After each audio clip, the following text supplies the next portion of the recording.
آپ شیعہ حضرات تراوی کیوں نہیں پڑھتے اور اس کی اتنی مخالف کیوں ہیں، جبکہ یہ ایک وہ عبادت ہے جس کے اندر قرآن کو مکمل کیا جاتا ہے اور اجتماعی ایک بڑا اجتماع اس کو فالو کر رہا ہے، تو آخر آپ کو اس سے کیا مسئلہ ہے؟ جبکہ ہم یہ دیکھتے ہیں کہ نہ صرف مسئلہ ہے بلکہ مخالفت بھی کی جاتی ہے اور شیعہ حضرات اس کے سخت مخالف بھی ہیں۔ دیکھیں ہمارے مذہب میں، مذہب اہل بیت یعنی مذہب رسول اللہ میں جو عقائد اور اعمال کو جہاں سے اخذ کیا جاتا ہے نا، وہ سب سے پہلی چیز ہے قرآن مجید، پھر اس کے بعد رسالت مآب صلی اللہ علیہ وآلہ وسلم کی سنت اور سیرت، ان کے قول و فعل، اور اس کے بعد ائمہ معصومین علیہ السلام کی جو زندگی ہے اس میں سے ہم دین کو اخذ کرتے ہیں۔ کمال یہ ہے کہ یہ تراویح نام کی جو نماز ہے یہ ان تمام مدارک میں کہیں نہیں پائی جاتی، نہ قرآن میں ذکر ہے، نہ اللہ کے رسول نے کبھی پڑھی نہ پڑھائی، نہ ہمارے معصوم اماموں میں سے کبھی کسی نے اس کو پڑھایا، نہ اس کے بارے میں گفتگو کی۔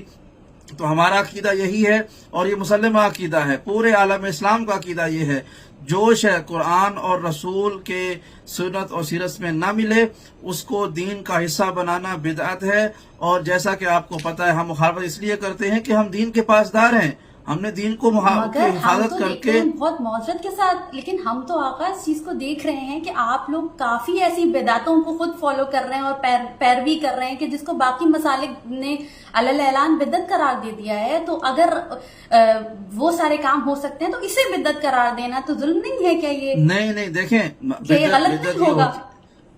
مجھے بات کرنا ہے، بدعت یہ ہوتی ہے کہ وہ شے جو دین کا حصہ نہ ہو آپ اس کو دین کا حصہ بنا دیں، یہ ہوتی ہے بدعت۔ ہمارے کون سے اعمال کو دیگر مسالک جو ہے وہ بدعت کہہ کے اس کو ثابت کر چکے ہیں؟ آج تک کوئی ایسا عزاداری اور شعائر حسینیہ یہ تو ہر یزیدی کی نظر میں بدعت تھا، رہے اور ہے اور رہے گی، اس کا مسئلہ نہیں ہے۔ ہم نے 20 دفعہ اس کے بارے میں دلائل دیے ہوئے ہیں، عزاداری بدعت نہیں ہے۔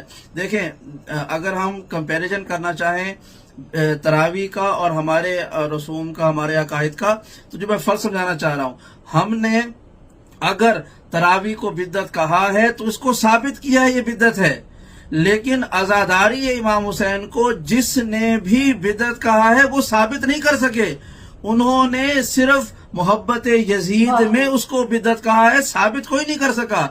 لہٰذا بس یہ فرق ہے تراویح میں اور عزاداری میں کہ تراویح کی باری آتی ہے تو ہم نے ثبوت پیش کیا ہوا ہے، قرآن میں کوئی تراویح نہیں ہے، رسول کی زندگی میں تراویح نہیں ہے، یہاں تک کہ حاکم اول حضرت ابو بکر کی زندگی میں بھی جو انہوں نے حکومت کی ہے 3.5 پونے 4 سال، اس میں بھی کوئی تذکرہ نہیں ہے تراویح کا۔ تو صحابہ کا دم بھرنے والوں سے ہمارا سوال بنتا ہے کہ بھائی آپ تو کہتے ہیں کہ رسول اللہ خدا نے کہا تھا کہ میرے بعد مصلی پہ ابو بکر کو کھڑا کرو، زندگی میں کھڑا کر دیا تھا، تو جب اس مصلی پہ آنے والے آپ کے سب سے پسندیدہ صحابی نے تراویح نہیں پڑھائی ہے تو بعد میں آنے والوں کو کیا حق بنتا ہے؟ تو ہمارا تو یہ دعویٰ کہ تراویح بدعت ہے یہ ثابت ہے۔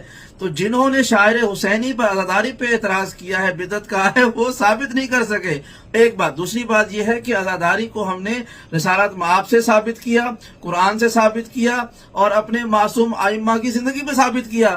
تراویح کو تو یہ دوسری خلافت کے زمانے میں دوسرے حاکم کے سے پہلے ثابت ہی نہیں کر سکتے، اور وہ بھی زبردستی ڈنڈے کے زور پہ نمازیوں کو جو مسجد کے مختلف علاقوں میں کونے میں کھڑے ہوئے انفرادی نماز پڑھ رہے تھے، انہیں کھینچ تان کے ڈرا دھمکا کے کہا گیا کہ چلو تراویح کی نماز پڑھو۔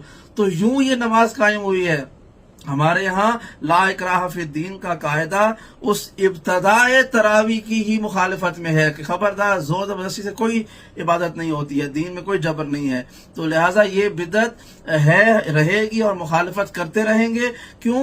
چونکہ یہ قرآن اور سنت نبوی صلی اللہ علیہ وآلہ وسلم کی کھلم کھلا خلاف ورزی ہے، مخالفت ہے۔ کبھی ایک مرتبہ بھی رسول نے کہا ہوتا کہ یہ پڑھو یا پڑھائی ہوتی، یا کوئی ایک ضعیف روایت بھی مل جاتی کہ رسول نے اس کے بارے میں کچھ کہا تھا تو شاید ہم میں سے بعض لوگ پڑھ بھی لیتے، لیکن نہیں، ایسا کچھ نہیں ہے۔ یہ ایک بدعت ہے، یہ ایجاد کی گئی ہے۔ اور آپ کا جو آخری سوال کا جز تھا کہ ہمیں مسئلہ تراویح سے ہے یا اس کے ایجاد کرنے والے سے ہے، بات یہ ہے کہ ہمیں مسئلہ دونوں سے ہے۔